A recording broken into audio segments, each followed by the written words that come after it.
நீங்களும் அக்காவும் நிம்மதியாக வாழ்க்கையில் செட்டில் ஆகலை. என்னை என்ன பண்ண சொல்கிறீங்க? உங்களுக்கு கல்யாணம் பண்ண புதுசில் சென்னையில் இருந்தீங்க. அப்போது மாதவனோட டார்ச்சர். அப்படி இருக்கும்போது என்னால் அடுத்ததை பற்றி எப்படி யோசிக்க முடியும்? அந்த சூழ்நிலையில் சுந்தரலிங்க தாத்தாட்ட மாட்டிக்கிட்டு என் வாழ்க்கையை நாசமாக போச்சு. என் மேலே கேஸ் போட்டார். அந்த தாத்தா என்னை கொல்ல கூட முயற்சி பண்ணார். என்னை ஜெயிலுக்கு அனுப்பிச்சிட்டாரு.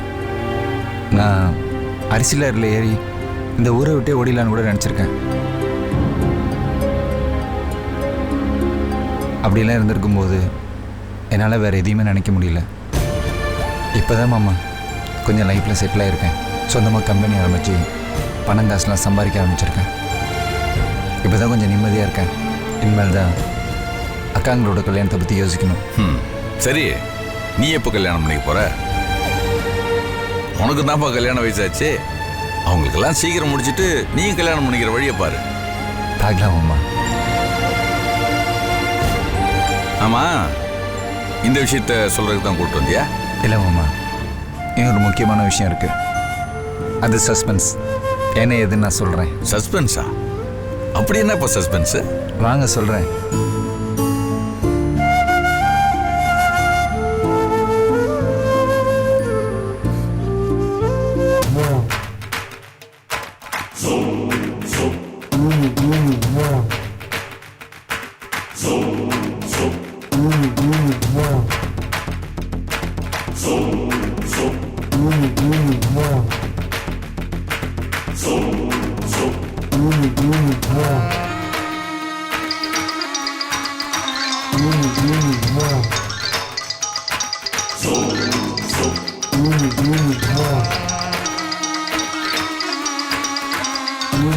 கவிதா.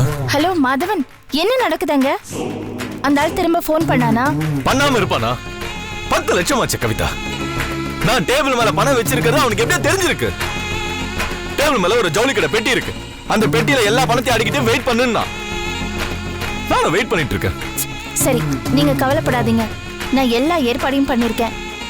உங்க ஆபீஸ் வாசல்ல எங்க ஆளுங்க மஃப்டியில இருக்காங்க. இன்னைக்கு அவனை பிடிச்சிடலாம். மறுபடியும் அவன்கிட்ட இருந்து போன் வந்த உடனே எனக்கு போன் பண்ணுங்க. Okay Kavitha, thank you.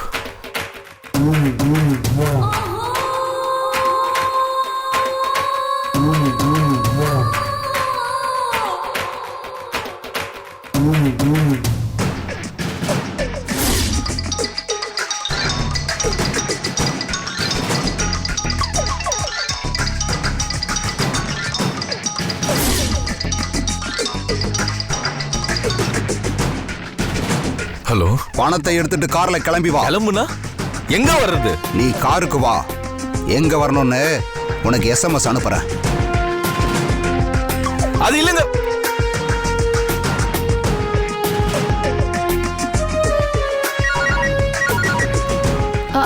ஹலோ, சொல்லுங்க மாதவன். கவிதா, இப்பதான் அவன் போன் பண்ணா. பணத்தை எடுத்துட்டு நீ கார்ல கிளம்பு. நீ எங்க வரணும்ன்றதை டிரைவ் பண்ணும்போது எஸ்எம்எஸ் பண்றேன்னு சொன்னா. அப்படியா? அவன் ஸ்ட்ரெயிட்டா எடுத்து சொல்லாம அப்படி இப்படின்னு அலக்கழிக்கிறான்னா நீங்க போலீஸ்க்கு போயிட்டீங்கன்னு அவனுக்கு டவுட் வந்திருக்குன்னு நினைக்கிறேன். சரி, பாத்துக்கலாம். எப்படியும் உங்களை ஃபாலோ பண்ணிக்கிட்டு இங்க ஆளுங்க வருவாங்கல்ல, நிச்சயமா அவனை மடக்கி பிடிச்சிடலாம். நீங்க ஒன்றும் கவலைப்படாதீங்க. All the best. Thank you Kavitha.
Hello, city hospital. என் பேரு திவ்யா. 10 மணிக்கு டாக்டர் மலர் கிட்ட அப்பாயின்மெண்ட் ஃபிக்ஸ் பண்ணியிருக்கேன். Okay, thank you.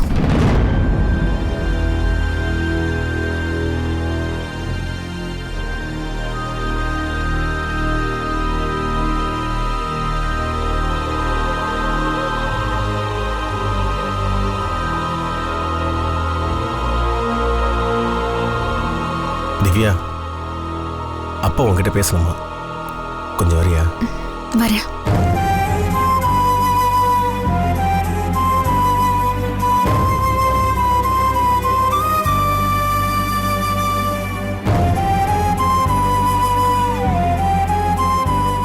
அப்பா, திவ்யா வரா. மாமா, அம்மா திவ்யா, நீ வேலைக்கு போகிறதா கேள்விப்பட்டேன். ஆமாம் மாமா. ஏம்மா இந்த திடீர் முடிவு? நமக்கு என்ன பணம் காசு இல்லையா? இல்லை குடும்ப தொழில் தான் இல்லையா? அதெல்லாம் உங்களோடது மாமா. அதில் எப்படி நான் வேலை பார்க்க முடியும்? என்னம்மா இப்படி பிரித்து பேசுகிற? வேணா சொல்லுமா, அரிசி கடை உன் பேரில் எழுதி வைக்கிறேன். என்னப்பா? ஏண்டா? ஓ, அரிசி கடை அவன் பேரில் எழுதி வச்சுட்டா அவன் முதல்ல ஆயிடுவானா? இருந்துட்டு போட்ட மேடா, நீ அவனுக்கு அசிஸ்டன்ட் இருந்துட்டு போடா. அதுக்கு இல்லப்பா, உனக்கு என்னடா கௌரவ குறைச்சல்? எல்லாம் ஒண்ணுக்குள்ள ஒண்ணு தானே. உண்மை சொல்ல போனா அவதான்டா உனக்கே முதலாளி. ஐயோ, நான் அதுக்கு சொல்ல வரலப்பா. அரிசி கிடைக்கலாம், திவ்யா வந்தா அங்க தூசி தும்மல் அதெல்லாம் செட் ஆகாதுப்பா. சும்மா இருப்பா. என்னடா மாமா, நான் வேலைக்கு போறது பணம் காசு சம்பாதிக்கிறதுக்காக இல்லை. என் மைண்டுக்கு ஒரு ரிலாக்ஸுக்காகவும் ஒரு சேஞ்ச் கிடைக்கும்ன்றதுக்காகவும் தான். இல்ல, குடும்பத்துக்கு வர போற முதல் வாரிசு, அது வீட்லயே ரெஸ்ட் எடுத்து நிம்மதியா சந்தோஷமா பெற்று கொடுக்கலாம் இல்லையா? ஏமா ஆபீஸ் போய் சிரமப்பட்டுக்கிட்டு அது டென்ஷன்? இல்லை, எனக்கு சிரமம்லாம் எதுவும் இல்லை மாமா. எனக்கு அங்கே வசதியாக தான் இருக்கு. புரிஞ்சுக்கோங்க மாமா, ப்ளீஸ். கொஞ்சம் யோசிச்சு பாருமா. ஐயோ ப்ளீஸ், தப்பா எடுத்துக்காதீங்க.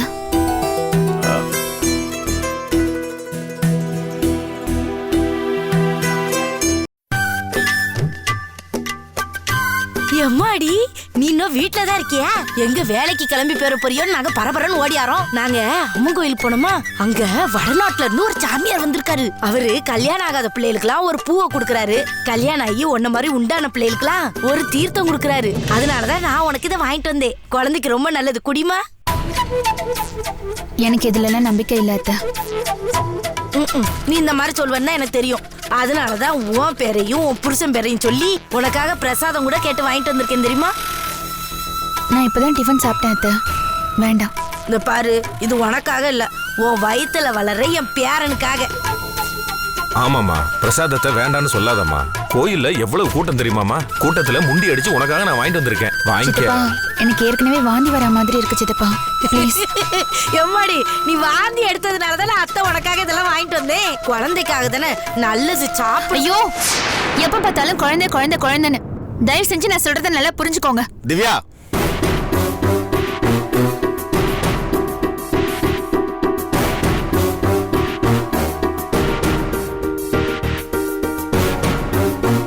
பிரசாதம் தானே கொடுக்குறாங்க, அது சாப்பிட்டா என்ன இருப்போது?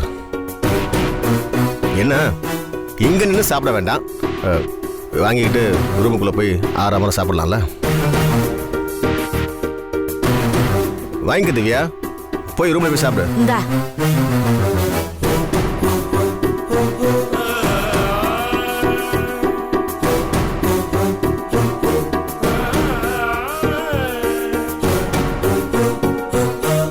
மாப்பிள, குழந்தை பிறக்க போற சந்தோஷத்துல பொண்டாட்டி போட்டு இந்த மிரட்டிட்டு இருக்கிற? ஆமா, எனக்கும் துணைக்கு ஒரு ஆள் வரப்போகுதுல்ல, அதனால கொஞ்சம் கெத்ததான் தெரியும்.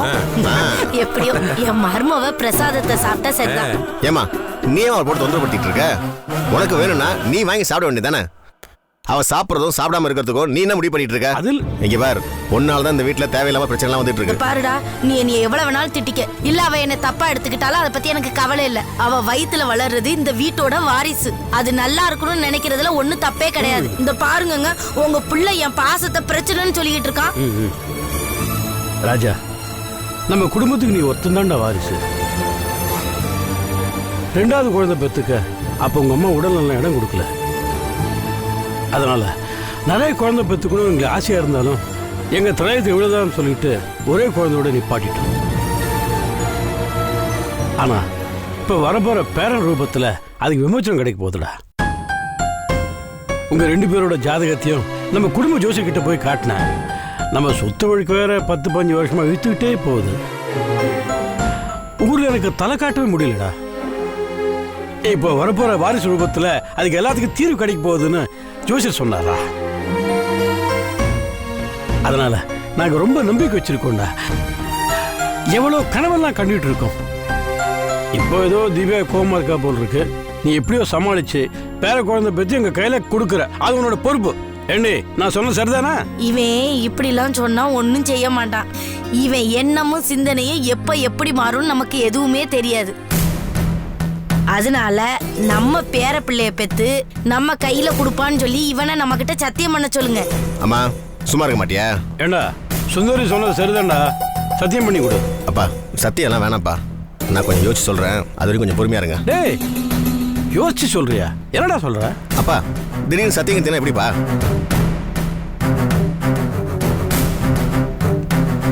மர்மோளே பிரசாதத்தை சாப்பிட்டியம்மா?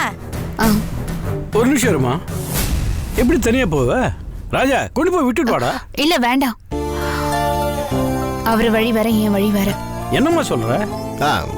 அப்பா அவ என்ன சொல்ல வரானா, நம்ம கடை இந்த பக்கம் இருக்கா, இவ ஆபீஸ் அந்த பக்கம் இருக்கு. அதான் என் வழி வேற அவ வழி வேறன்னு சொல்லிக்கிட்டு. நல்ல சேதியை தான் சொல்றேன். அவளை கொண்டு போய் ஆபீஸ்ல இறக்கி விட்டுட்டு அந்த வண்டி எடுத்துட்டு உனக்கு அரிசி மண்டிக்கு போக தெரியாதாங்க. இதெல்லாம் நாங்க தான் சொல்லி கொடுக்கணுமா? நீ என்ன பச்சை பிள்ளையா? ஏடா நீ? இப்ப என்ன பிரச்சனை உங்களுக்கு? புள்ள தச்சுங்க பைக்ல போக கூடாதுன்னு சொல்லுவாங்க. மேடு பள்ளம்லாம் இருக்கும், வயிறு குலுங்கும். பரவாயில்லையா, போகட்டா? ஆமால, நீ படிச்சவங்கிறதுனால புத்திசாலித்தனமா பேசிட்ட. ஆனா இப்ப வேலைக்கு எப்படி போறது?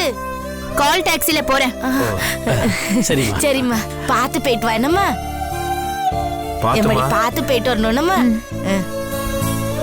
ஏக்கா அது கொடுக்க. எதுக்கு? தேங்காய்க்கா சட்னிக்கு. அட பழத்தையாவது கூட. அது எனக்கு. அட பூவை நீ வச்சுக்க, பழத்தை என்கிட்ட கூட. பூவை உன் மாமன் காதல கொண்டு போய் வை. எது? அங்க பூசாரியே மொத்த பழத்தையும் எடுத்துட்டு எனக்கு ஒத்த பழத்தை தான் கொடுத்தாரு.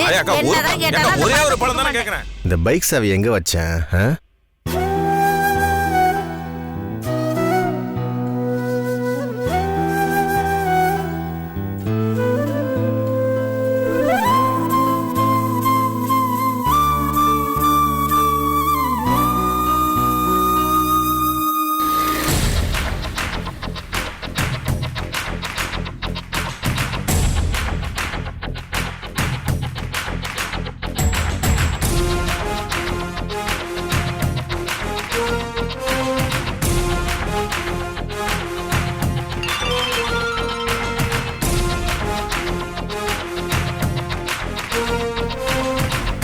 வண்டி வேலைச்சேரி கூட்டோடுக்கு ஓட்டி வருவோம்.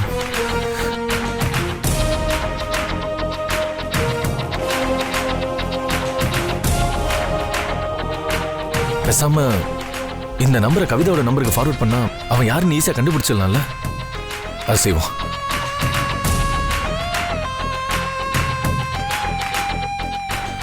மாட்டினடா.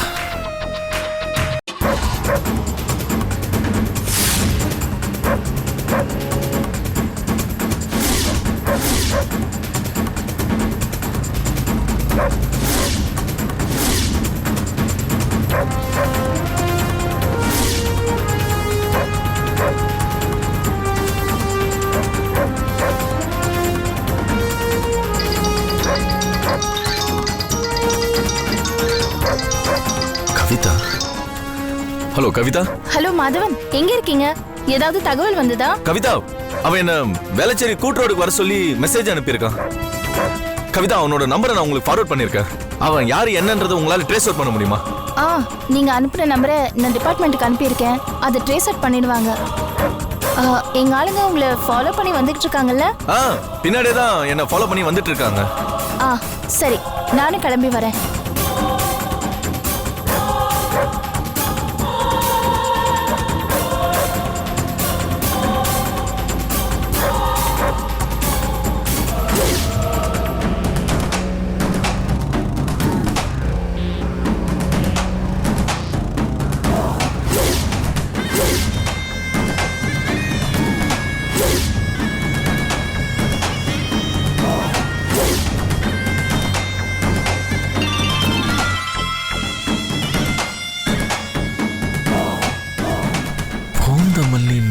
வேலைக்கு வருவோம்.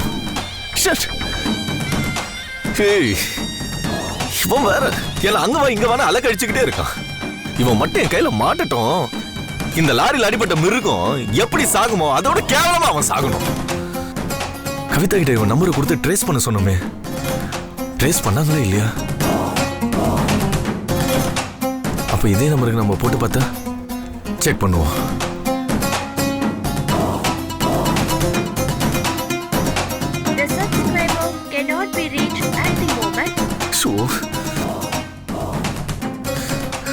கால் வேற போக மாட்டேங்குது. இப்ப என்ன பண்ணலாம்?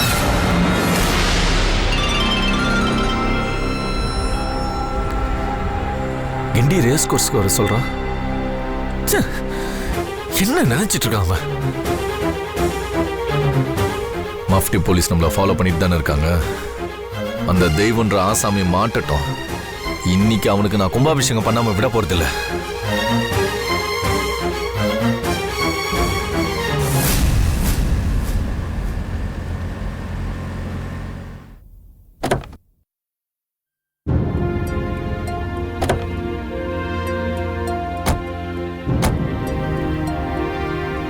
மாமா சங்கர் வாங்க. என்ன வாங்க.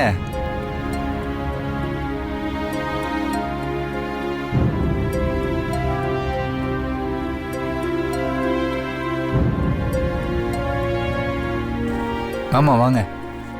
உங்களுக்கு பிடிச்ச பேண்ட் ஷர்ட் எடுத்துக்கங்க. எனக்கா? ஆமா உங்களுக்கு ட்ரெஸ் எடுக்க தான் கூட்டிட்டு வந்தேன். எடுத்துக்கங்க. எனக்கு எதுக்குப்பா ட்ரெஸ் எல்லாம்? அதுக்கெல்லாம் ஒரு காரணம் இருக்கு, சொன்னா உங்களுக்கு புரியாது. எடுத்துங்க. நல்ல காஸ்ட்லியான விலையில 2-3 பேண்ட் ஷர்ட் எடுத்து போடுங்க. எதுக்குப்பா சங்கர்? ஆமா சொல்றேன்ல, நீங்க பாருங்க பிடிச்சிருக்கான்னு.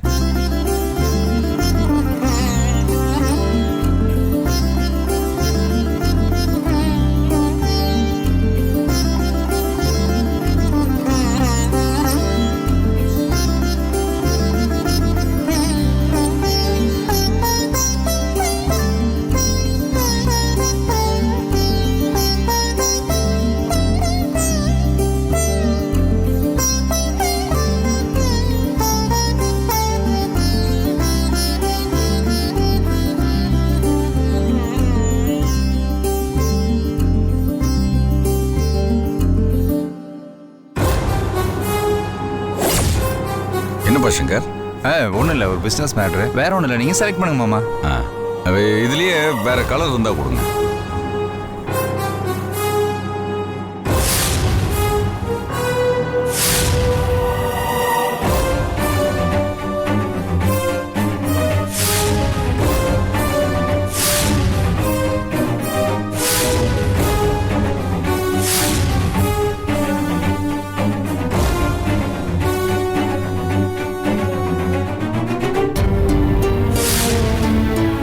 என்ன மாமா பிடிச்சிருக்கா இது? இது எனக்கு ஓகே. எனக்கும் ஓகே தான், கலர் நல்லா இருக்கு. இதுக்கு மேட்சா ஒரு பேண்ட் எடுத்துருங்களேன். மேட்சா ஒரு பேண்ட் எடுத்து கொடுங்க. Okay sir.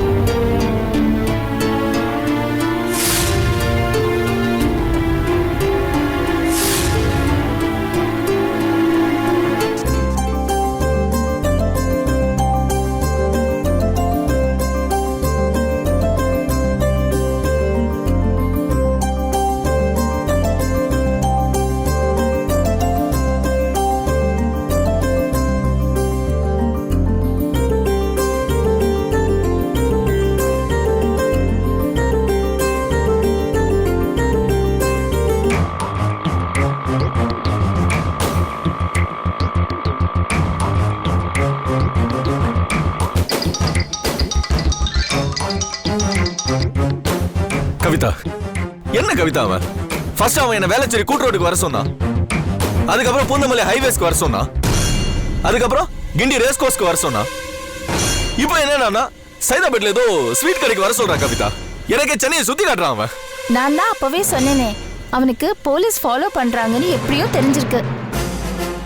அதனாலதான் உங்களை அங்கே இங்கேன்னு அலைய விடுறான். கவிதா, நான் கொடுத்த நம்பரை ட்ரேஸ் அவுட் பண்ணீங்களா? இல்ல, இன்னும் அவங்க கிட்ட இருந்து எந்த இன்ஃபர்மேஷனும் வரல. கவிதா, இப்ப அடுத்தது என்ன பண்ணணும்? இங்க ஆளுங்க உங்களை ஃபாலோ பண்ணிட்டு இருக்காங்கல்ல, நீங்க பாட்டுக்கு போயிட்டு இருங்க, நான் ஃபோன் பண்றேன். பைத்தியக்கார மாதிரி தெரு தெருவா என்ன அலைய விடுறான் கவிதா. அவன் மட்டும் என் கையில கிடைச்சான் செத்தான் அவன். தாத்தா சொத்தை அனுபவிக்கிறதுக்குள்ள நான் தாத்தா விடுவோம் போல இருக்கு கவிதா. நான் பாத்துக்கிறேன்னு சொன்னேன்ல. சரி கவிதா.